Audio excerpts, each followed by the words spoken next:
Alhamdulillah Rabbil Alamin. Wassalatu wassalamu ala ashrafil anbiya'i wal mursalin Sayyidina wa habibina wa syafi'ina wa nuri qulubina Muhammad Habibi Rabbil Alamin wa imamil ghurril muhajjalin wa ala alihi wa sahbihi ajma'in.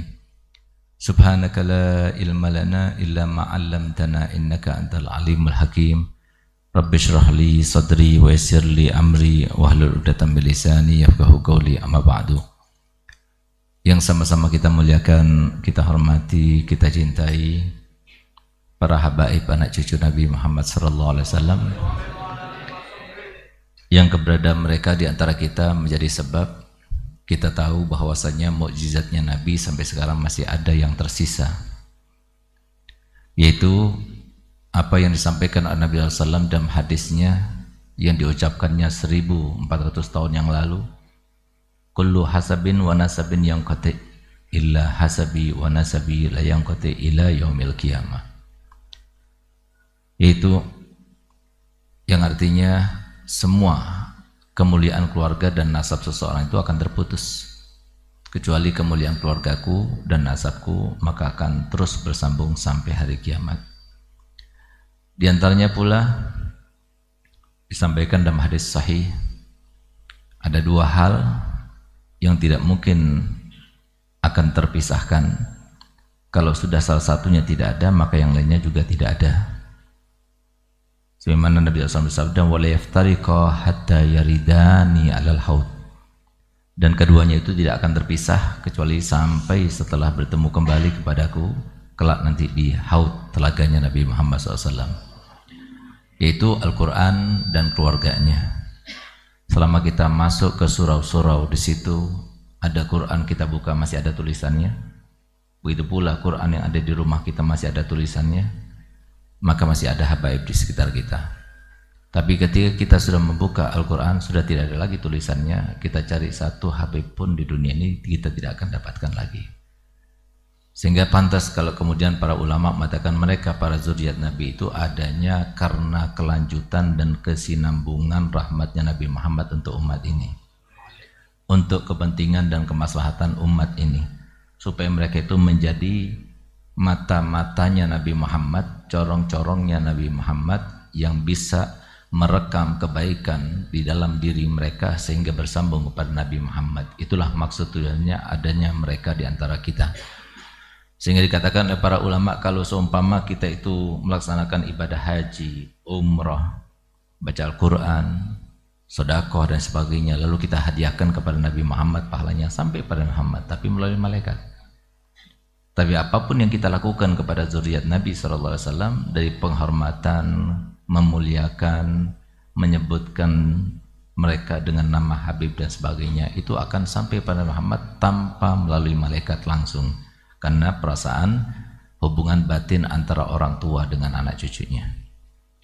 Kita lihat bagaimana kita punya anak, kita juga punya cucu, sayang kita kepada mereka bagaimana, itu adalah sifat standar daripada akhlak yang baik dari orang tua terhadap anak dan cucunya. Kalau itu sifat standar kepada mereka, bagaimana dengan sifatnya Nabi Muhammad SAW yang sudah dipuji oleh Allah Ta'ala dalam Al-Quran, wa innaka la'ala hulukin azim. Semoga kita termasuk mencintai para zuriat Nabi. Dengan begitu kita termasuk berada di dalam hatinya Nabi Muhammad, dan kita termasuk yang mendapatkan kenikmatan dan anugerah meminum dari telaga Al-Kautsar Nabi Muhammad SAW. Amin ya rabbal alamin. Khususnya saudara kami Al-Habib Ali bin Agil, Habib Zain, Mbak Bud, dan semua para habaib, Habib Hasan, Mbak Agil, Habib Ridho, Al-Atos, dan semua para habaib, mohon maaf, Habib Zain Abidin Al-Hasni, dan yang sama-sama kita muliakan, kita hormati, kita cintai para alim ulama, para asatidzah, dan khususnya al-mujahid, ad-da'i ilallah, yaitu termasuk salah satu murid Abu Yal Habib Hasan yang pertama kali, yang senior, yaitu Ustaz Saifuddin, yang di pondok dijuluki Al-Mihdor karena datang terus nggak gaib gitu. Nah, sehingga sama anak-anak dijuluki Mihdor. Semoga beliau panjang umur, sehat walafiat, ditambah semangat dakwahnya, ditambah cinta nabinya untuknya, dan semoga beliau termasuk yang mendapatkan anugerah yang terbesar pada Allah Ta'ala, yaitu di dunia berjumpa dengan Nabi Muhammad, walaupun dalam tidurnya di akhirat posisinya sangat dekat dengan Nabi Muhammad. Amin ya rabbal alamin. Serta semua para kiai, para alim, para ustadz, para guru yang mohon maaf saya tidak sebutkan satu persatu. Hadirin hadirat yang dimuliakan Allah, pertama kali marilah kita panjatkan puja dan puji syukur kita kehadirat Allah SWT, karena hanya dengan nikmatnya lah kita semuanya berkumpul, bersua, dan juga bisa melaksanakan berbagai macam ibadah yang sudah kita laksanakan dari semenjak pagi sampai saat ini. Salawat serta salam tidak lupa kita haturkan selalu keharibaan Nabi kita Muhammad SAW, yang karenanya kita semuanya mendapatkan kemuliaan menjadi umat yang termulia, yang karenanya kita mendapatkan anugerah dari Allah Ta'ala, mendapatkan keringanan yang sangat ringan, seringan-ringannya dibanding dengan umat-umat yang lainnya, yang karenanya pula insya Allah kita termasuk manusia-manusia yang lebih banyak menghuni surga dan sedikit menghuni neraka berkat syafaat Nabi kita Muhammad SAW, serta kepada seluruh sahabat, kepada seluruh kerabat, dan kepada seluruh pengikut sampai hari kiamat. Ketiga kalinya kami mohon maaf atas keterlambatan, karena kami memang sudah memberitahu kepada beliau bahwasanya kami ada pembukaan majelis juga, yaitu majelis Subuhan Al-Bushra yang di Masjid Jami biasanya, tapi karena sekarang bersamaan dengan pandemi maka kita pakai online dulu, dan tadi Ketua DPRD hadir dan banyak pejabat yang hadir, jadi mohon maaf kami terlambat datang kemari, tapi insya Allah tidak akan mengurangi pahala yang akan saya dapatkan di tempat ini insya Allah. Amin. Alhamdulillah kita termasuk yang mau datang, yang mau diundang, yang mau dipanggil dan diserukan untuk menghadiri majelis. Di situ ada ulama, di situ ada habaib, di situ ada bacaan sholawat, di situ ada dengungan pujian kepada Nabi Muhammad SAW, yang di situ insya Allah pahala yang begitu banyak dan melimpah. Berarti kita ini termasuk orang-orang yang digandaki Allah Ta'ala dan kebaikan, dan semoga anugerah tersebut disempurnakan Allah Ta'ala dengan kita selalu mendapatkannya sampai akhir hayat nanti, setelah panjang umur, sehat badan, dimudahkan segala urusan, dan akhirnya meninggal dunia ala husnul khatimah. Amin ya rabbal alamin. Lain daripada itu, pentingnya kita menghadiri majelis ini seperti pentingnya kita itu punya nyawa. Pentingnya kita mengetahui ilmunya Nabi seperti pentingnya kita mengetahui dan kondisi badan kita.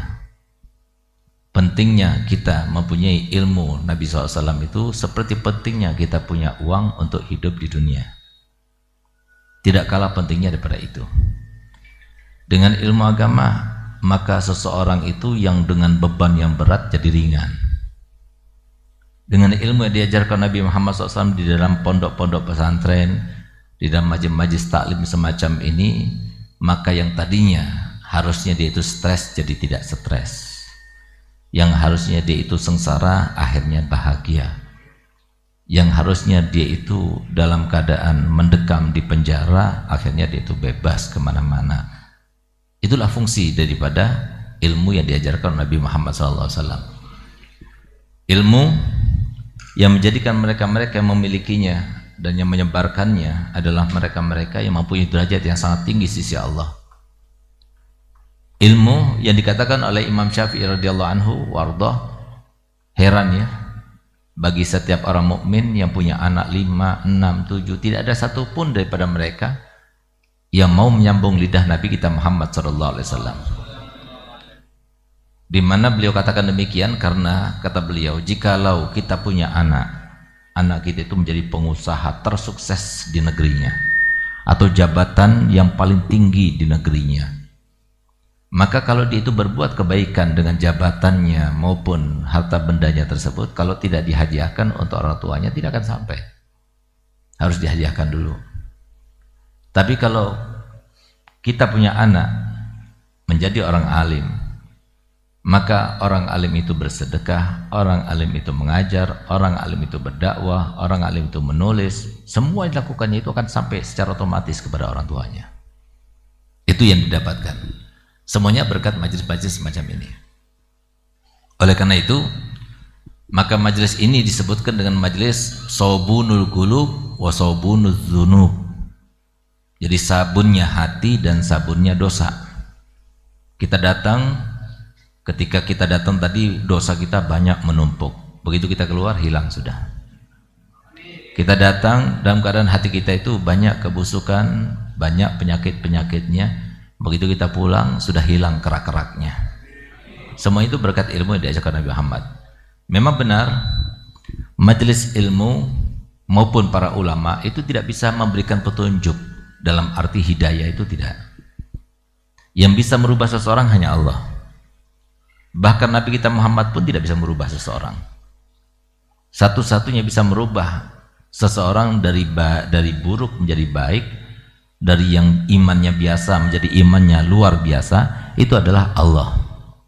Sehingga Nabi kita Muhammad SAW pernah suatu waktu dari saking cintanya, dari saking semangatnya, dari saking besar kerakusannya dalam kebaikan, sehingga beliau itu selalu datang kepada rumah pamannya, begitu pula kerabat-kerabat yang lainnya dari orang-orang Quraisy yang masih belum masuk ke dalam agama Islam, untuk mengislamkan.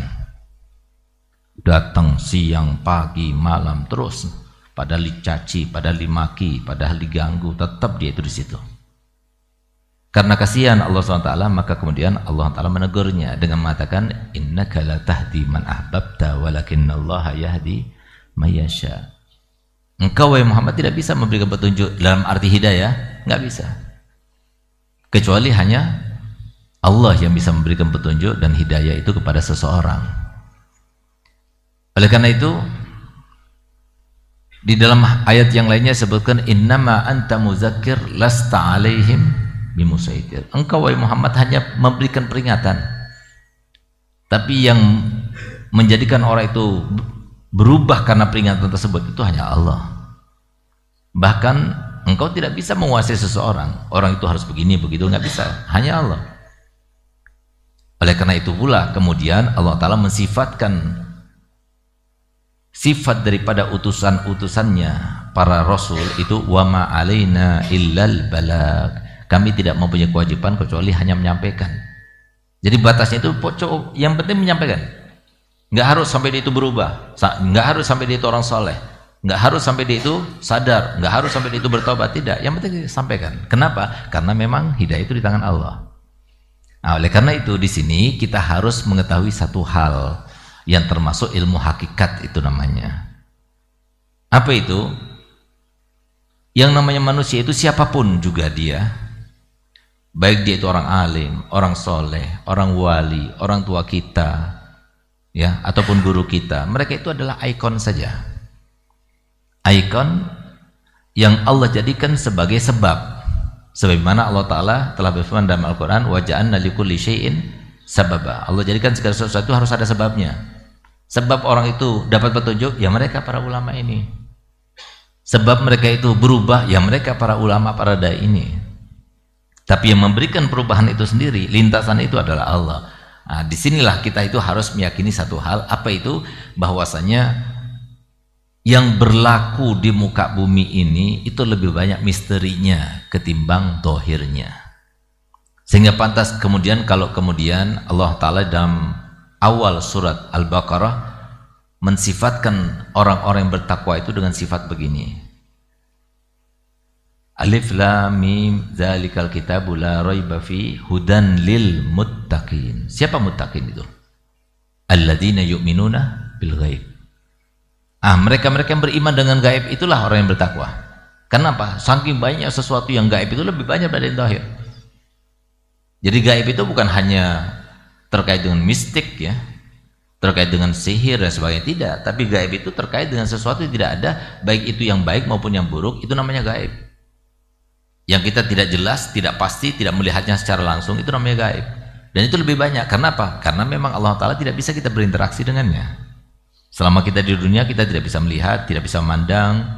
Tapi nanti kelak insya Allah ketika kita masuk ke dalam surga, dan semoga kita termasuk semacamnya, kita akan melihat Allah SWT secara langsung, tidak berebutan. Sehingga segala sesuatu yang terkait dengan Allah Ta'ala itu lebih banyak yang misterinya. Ambil satu contoh.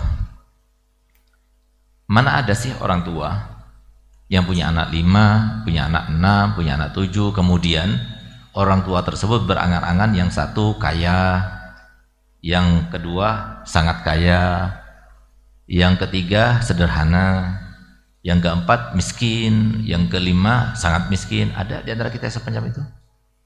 Tidak ada. Yang punya anak pasti tidak punya pikiran seperti itu. Setiap orang tua pasti pemikirannya, harapannya, doanya, semua anaknya kaya semuanya, semua anaknya bahagia semuanya, semua anaknya soleh semuanya, semua anaknya dicintai sama Allah Ta'ala semuanya. Tapi kenapa tidak seperti itu? Itulah misteri, itulah gaib. Untuk apa kita itu berada di dalam ranah tersebut? Untuk kita itu mencari-cari ikon-ikonnya Allah Ta'ala itu. Di antara ikonnya Allah Ta'ala itu ya majlis taklim seperti sekarang ini. Makanya dikatakan oleh Imam Ghazali bahwasanya sebab utama, di antara sebab utama kita mendapatkan rezeki yang melimpah, mendapatkan kebahagiaan yang diharapkan, itu adalah menghadiri majlis taklim. Atau dengan kata yang kata mudahnya itu, pesugihan nomor 2 itu adalah majlis taklim. Mau jadi sugih, hadir majlis taklim. Kalau pesugihan nomor 1, birrul walidain, bakti sama orang tua. Kita mau menjadi raja di dunia ini, bakti sama orang tua.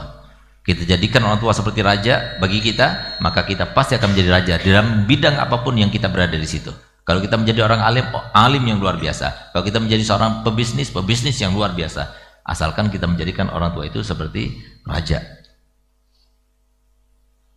Nah, itu maksudnya apa? Tujuannya apa? Tujuannya untuk mencari ikon-ikon saja.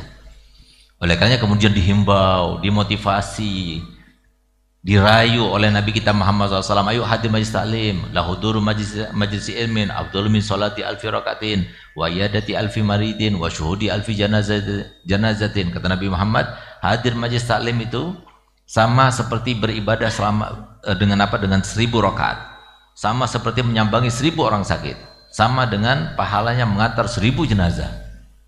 Dengan kita hadir sejam, 2 jam, 3 jam, pulang seperti itu sudah kita dapatkan.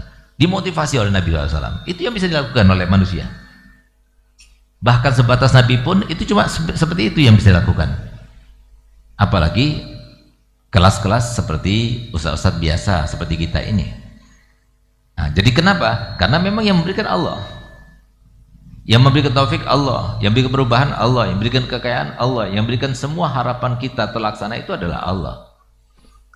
Maka disinilah pentingnya ikon-ikon ini harus kita terapkan, ikon-ikon ini harus kita laksanakan, ikon-ikon ini harus kita berlakukan. Ada beberapa ikon yang penting untuk kita terapkan. Yang pertama adalah birrul walidain, pesugihan nomor 1. Yang mau jadi sugih ya harus birrul walidain. Ada yang bertanya, berapa banyak di antara kita birrul walidain, tapi kenapa kita itu tidak mendapatkan kebaikan daripada birrul walidain kita? Karena birrul walidain kita itu bukan karena Allah. Kenapa kamu birrul walidain? Iya, biar jadi orang kaya. Kenapa kamu birrul walidain? Biar jadi orang sukses. Salah. Jadi birrul walidain itu cuma sebab yang memberikan Allah. Jadi kalau mau kita ingin mendapatkan sesuatu yang kita inginkan sesuai dengan yang dijadikan oleh Allah Ta'ala, maka sesuaikan dengan aturan Allah. Aturannya Allah itu kita birrul walidain bukan karena manusia, bukan karena sesuatu yang terkait dengan dunia, tapi terkait dengan Allah. Kenapa saya birrul walidain? Allah yang merintahkan. Kenapa saya birrul walidain? Karena di situ ada ridho Allah. Kenapa saya birrul walidain? Karena Rasulullah yang merintahkan. Nah, jadi semua terkait dengan Allah, dengan aturan. Nah, itu nanti kita akan dapatkan seperti yang kita inginkan. Sehingga pantas kemudian kalau sudah ada anak yang sama sekali tidak pernah melukai perasaan orang tua, tidak pernah durhaka pada orang tua, selalu membuat ridho orang tua, apalagi selalu membuat tersenyum orang tua, membuat bangga pada orang tua, maka semua kemuliaan itu akan diberikan kepadanya. Kita masih ingat kan bagaimana ceritanya ada seseorang yang berada di dalam lautan, hidupnya di dalam sebuah gubah yang terbuat dari sinar cahaya, yang dia itu beribadah di dalam gubah itu. Kenapa dia dapatkan kemuliaan semacam itu? Nabi bukan, wali bukan, tapi dia orang soleh. Dia orang soleh dan kesalehannya itu masuk dari segi dia itu birrul walidain. Subhanallah, berkat doanya orang tua, maka dia katakan, ya Allah, hidupkan anakku itu di alam yang bukan dunia, bukan akhirat, dan muliakan dia itu dengan beribadah. Subhanallah, Allah kabulkan doanya ibu tersebut dan diletakkan dalam sebuah tempat itu yang berupa kubah cahaya, berada di dalam pedalaman laut yang paling dalam, tapi di situ dia bisa hidup, di situ dia makan, di situ dia bisa beribadah. Entah sampai sekarang masih hidup atau tidak. Ini salah satu contoh, sesuatu yang tidak mungkin jadi mungkin berkatnya orang tua. Dan tidak ada satu orang pun yang sukses dalam bidang agama, dalam bidang dunia, dalam bidang apapun juga, kecuali dia itu adalah orang yang berbakti pada orang tua. Kenapa? Karena kembali kepada hadisnya Nabi SAW, man lam yashkurin nas lam yashkurillah. Barang siapa yang tidak bersyukur pada manusia, jangan berharap dia itu bersyukur pada Allah. Sedangkan Allah Ta'ala sudah memberikan sebuah kaidah, la in syakartum la azidannakum wa la in kafartum inna azabi lasyadid. Jadi kalau kalian bersyukur, nikmat yang ada pada kalian kami akan tambah. Itu sudah konsep, itu kaidah yang sudah dipastikan di dalam sunnatullah di dalam alam ini. Dan sebaliknya, kalau sudah kamu tidak bersyukur, kami akan berikan azab, dan ketahuilah azab Allah sangatlah pedih. Sehingga kita lihat orang yang berbakti pada orang tua itu mudah rezekinya, dimudahkan urusannya, panjang umurnya, dan nanti anak-anaknya juga akan bakti kepadanya. Oleh karena itu, maka ini adalah ikon yang pertama. Bahkan ikon itu bisa mengalahkan ikon-ikon yang lainnya. Sampai-sampai Nabi SAW bersabda dalam hadisnya, "Falyabalil baru ma sya'an ya'mal falan yadkhulan nar. Wal ya'malil aku ma sya'an ya'mal falan yadkhulal jannah." Silahkan anak yang berbakti kepada orang tuanya, lakukan dosa apa saja, tidak akan masukkannya ke dalam neraka. Ditantang oleh Nabi, silahkan, asalkan dia bakti pada orang tua. Bakti dalam arti orang tuanya itu ridho kepadanya, bukan ditanya, bu, pak, ridho enggak kepada saya, bukan begitu. Kalau ditanya begitu, pasti orang tua karena ibanya, karena rasa kasih sayangnya, pasti dia mengatakan, ya aku ridho. Tapi ridho yang benar-benar itu adalah dirasa dalam hati, kita melakukannya tanpa diperintah, kita berada ketika mereka membutuhkan, kita mengutamakan mereka lebih daripada diri kita, bahkan keluarga kita, apalagi semuanya kita utamakan orang tua. Yang semacam ini yang akan mendapatkan ridhonya orang tua. Oleh karenanya mudah sekali. Memang benar Allah Ta'ala tidak bisa berinteraksi sekarang ini secara langsung dan nyata. Akan tetapi Allah Ta'ala memberikan ikon-ikonnya. Kalau kita ingin diridhoi oleh Allah Ta'ala, mudah. Lihat bagaimana orang tua kita. Banyak di antara orang tua seperti kami, ya, kami merasa puas dengan anak ini, tapi yang kedua enggak. Kami merasa ridho banget pada anak ini, tapi yang satunya enggak. Ada itu. Orang tua itu merasa seperti itu, walaupun dalam kasih sayang, dalam doa itu semuanya sama.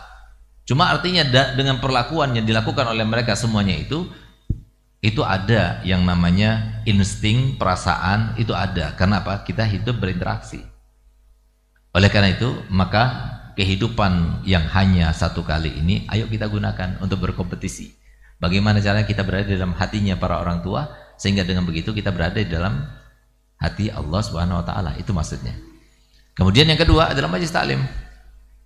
Majelis taklim ini sangat-sangat dibutuhkan dalam kehidupan dan tatanan masyarakat ini. Tanpa adanya majelis taklim, maka suatu negeri, suatu kota, suatu desa itu sulit untuk sesuai dengan tatanan yang diharapkan oleh mereka. Sulit. Kenapa? Karena qaidahnya itu sudah mengatakan demikian, walau anna ahlal qura amanu wattaqau la fatahna alaihim barakatim minas samai wal ardi. Kalau seandainya penduduk suatu negeri atau penduduk suatu kota itu mereka itu beriman dan bertakwa, maka niscaya mereka itu akan diberikan keberkahan atau dibukakan untuk mereka keberkahan langit maupun keberkahan bumi. Nah sekarang kalau seumpama kita ingin merubah Indonesia, nggak perlu kita merubah presidennya, nggak perlu kita merubah anggota legislatifnya, nggak perlu kita merubah partainya, tapi yang perlu berubah adalah masyarakatnya. Kita semua berubah. Kalau kita semua berubah, pasti Allah akan merubah. Karena yang merubah itu adalah Allah. Siapa yang bisa menyangka pada waktu itu, ketika kita itu pada tahun 45 Masehi, kita mendapatkan kemerdekaan di bulan Agustus itu. Siapa yang menyangka pada saat itu? Orang tua kita nggak menyangka, tapi Allah yang menginginkan. Kalau Allah sudah menginginkan, berubah itu semuanya. Nah, maka di sini kalau sudah setiap desa ada majelisnya, setiap desa menjadi ahli majelis, maka insya Allah akan berubah dengan sendirinya. Kaitannya apa? Banyak sekali kaitannya. Kaitannya itu dengan harapan setiap manusia.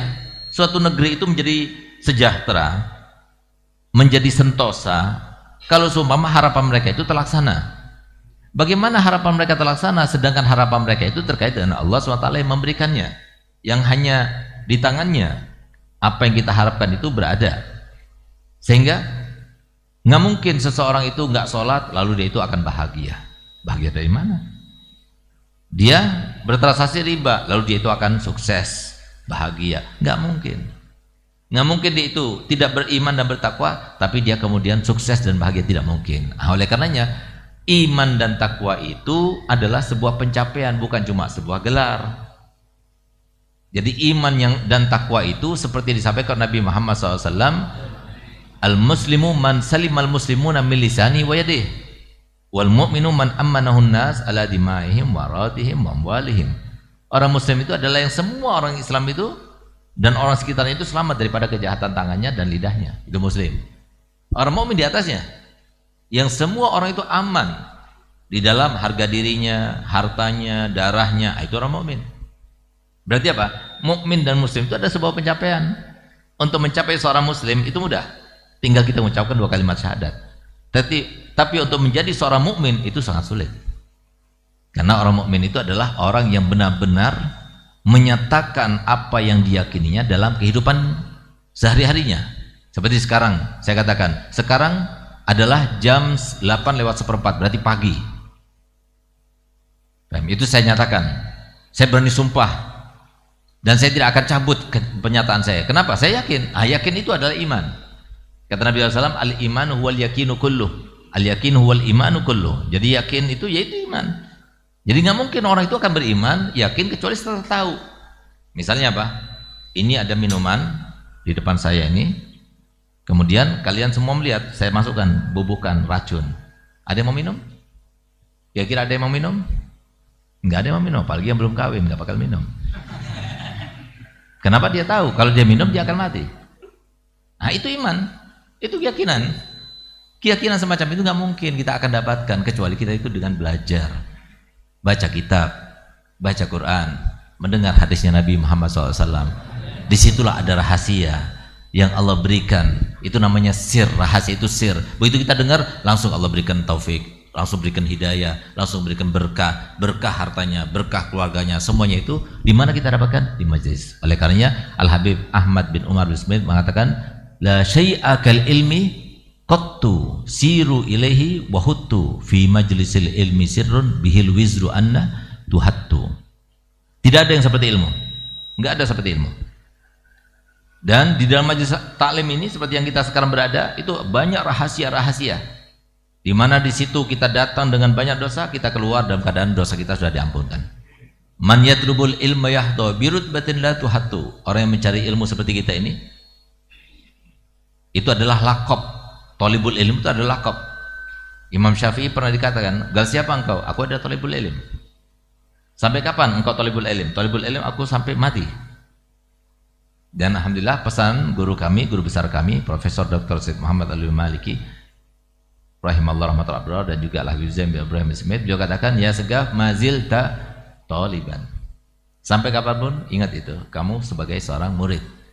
Selama kita itu menyatakan diri kita sebagai seorang murid, berarti kita termasuk orang yang berada dalam hadis Nabi SAW, man kharaja min baitihi li talabil ilmi kharaja mujahidan fi sabilillah hatta yarja.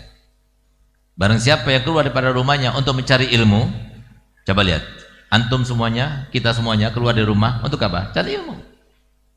Sehingga Pak, kalau kita keluar semacam ini niatnya, kita ditulis oleh Allah Ta'ala sebagai seorang yang berjihad fisabilillah sampai kita pulang. Kalau kita meninggal sebelum kita sampai ke rumah, berarti kita meninggal dalam keadaan syahid. Nah itulah makanya, jadi setelah selesai nanti pulang, kita niat, berarti ahad depan, ahad pon lagi, saya akan datang. Setelah ahad pon yang akan datang, kita niat lagi, ahad depan lagi, saya datang. Berarti kalau kita meninggal di antara itu, berarti kita meninggal sebagai seorang syahid. Karena kita meninggal dalam keadaan mencari ilmu. Kita minta pada Allah Ta'ala semoga guru kita yang mengasuh majelis ini terus panjang umur, sehat badan, dimudahkan segala urusan, ditambah semangat dakwahnya, dan semoga tempat ini menjadi jariah baginya dan bagi kedua orang tuanya serta bagi guru-gurunya. Dan semoga anak-anak yang belajar di tempat ini Allah jadikan sebagai ulama'il amilin wa du'atil mukhlisin wa minal aghniya annafinal ismin wa la hisaba fi yaumiddin mahfudim jamil fitan ma dhara minha ma batan fit dunya wa din mutakhaliqin bi ahli sayyidil mursalin mustaqimina fi tadrabil alamin maftuhin alim futu alfin faqihum fid din wa alim tafsir ta'wil ma'afal sadim jamil amrat wal asqam min amrat qalbiyah wa man tala umru hasana amaluh rabbana atina fid dunya hasanah wa fil akhirati hasanah wa qina adzabannar wa sallallahu ala sayyidina Muhammadin wa ala alihi wasallam walhamdulillahi rabbil alamin. Kurang lebihnya saya mohon maaf. Wabillahi taufiq wal hidayah. Wassalamualaikum warahmatullahi wabarakatuh.